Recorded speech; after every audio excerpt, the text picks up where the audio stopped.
Pera ng pamamakla. Daming pera nito, oh.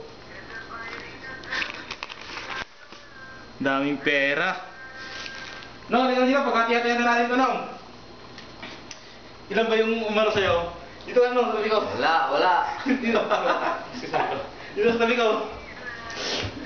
Pagkati-hatihan na natin. Talagang ganyan ng buhay ng Saudi. Kung hindi na tayo kukuha ng mga bakla na yan, di tayo mabubuhay dito. Bro, ilan yung natira ng bakla? 5, kaya lang lugi. Bakit? Isang subo daw, 1 real. Oh, anong ginawa sa'yo? Sinubo lang isang beses. Isang oras, 1 real ang kinita ko. Lugi ka lang, Brad. Tama sa'yo yung 1.5, Brad. 1.5 pa sa kanya. Lugi siya. Oh, no. Ilan ang nakatali sa'yo na bakla? No. Wala, isa lang eh.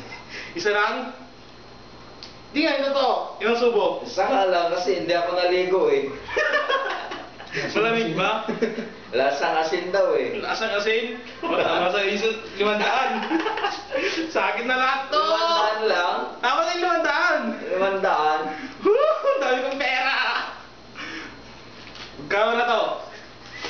10,000, 20,000, 30,000, 40,000, 50,000, 60,000, 70,000, mga 90 na to na mga. Okay? Oo. Bro, iganon mo naman yung pera mo, bro, sa pagkakalugi mo. Bawi na lang sa susunod. Hindi ko na kailangan pera. Ayun na yung pera ko. Sa'yo na yan.